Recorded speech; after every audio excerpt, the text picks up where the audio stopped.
What is up, everyone? So we are back with another Book of Boba Fett review. Here we have, of course, Chapter 2, The Tribes of Tatooine. So we have this assassin for hire, and he's a part of the Order of the Night Wind. Not a name that I'm familiar with, or a group that I'm familiar with at all, but they were hired, supposedly by the mayor. He was thrown into the Rancor pit when he had admitted this, and as the door slowly opened, he realized there was no Rancor. But by the time he realized that, it was too late. He had already sold out the mayor. So then they go to talk to the mayor, and they thank him for bringing him in. We can't have stuff like this happening, sort of beat, right? And then the payment for bringing him in is what Boba Fett takes in as what should have been tribute, because he's the new Dior ruler of Tatooine, crime lord. I don't know.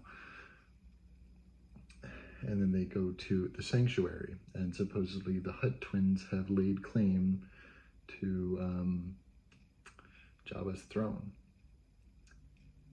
Are they the Hutt's cousins? I'm guessing, siblings, cousins. And we have the Black Chrysanthemum show up. Oh my gosh. I was losing it. He's a bounty hunter. So we have ex-bounty hunter versus bounty hunter versus bounty hunter.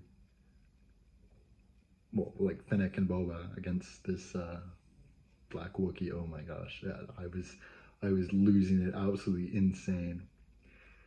And we have Hutts reminding Fett to sleep lately, bounty hunter. So, we flash back to the impressive Tusken Raiders. Oh my gosh, so impressive. They're training, lots of training. Boba Fett with the warrior. And this train attacks. So Boba Fett might be able to help him. After the battle, they end up having to burn a bunch of the Tusken Raider bodies, of course. I almost cried. I don't know why, but I did. Boba attacks Tashi Station. He asks for a stick and a gun, and he does so. He takes them out and returns with a bunch of their speeders. He claims that this is a gift for the Sand People, but the Sand People try to take it apart. It's just actually pretty funny. It's quite comical. So Boba proposes that this is how they will stop the train. More training, but this time Boba's training the Raiders, the Tusken Raiders. So we see this little training montage, and this one Tusken Raider wipes out like 6 times trying to jump from one speeder bike to the other, as to practice jumping from the speeder bike to the train. And so once the train returns, they attack it again. Or they attack it. Sorry, not again. They attack it.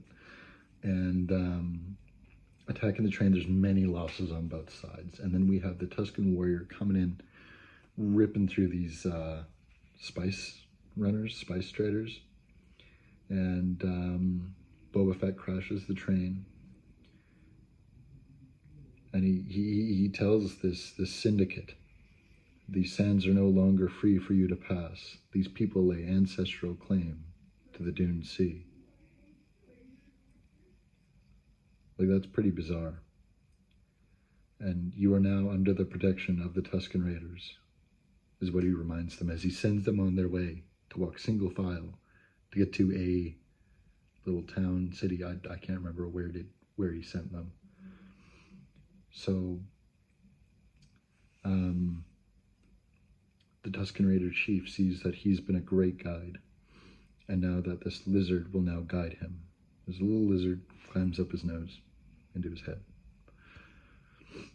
And so this lizard will now guide you, he is told. So Boba Fett has this dream with this lizard, causes him to flash back to the Sarlacc pit and to his childhood on Kamino. It's a pretty intense scene, actually.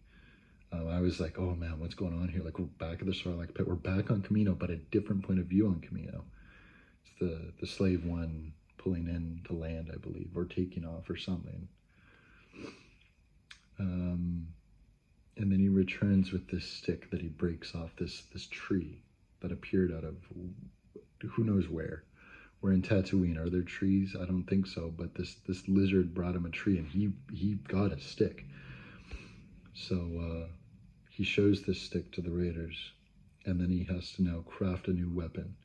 The one that we most notably see, this Tusken Raider weapon, in The Mandalorian. And so with this new weapon, he is now initiated into the Tusken Raider people. This was so powerful. This gave me big indigenous peoples vibes. Also, the ancestral claim to the land, to the Dune Sea, very much indigenous vibes, which I really, really liked.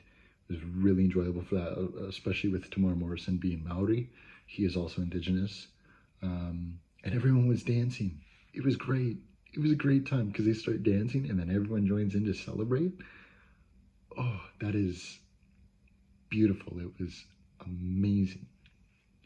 Anyways, I'd probably give this episode a 9 out of 10. Last one I gave an 8 out of 10, and a 9 out of 10 seems respectable considering it wasn't like super amazing. Like it had its ups and downs, but it was still like that ending really brought that rating up. So anyways, thank you guys so much for watching. I'm sorry I'm late with this video, and this isn't even going to be edited. It's just going to be uploaded right to YouTube.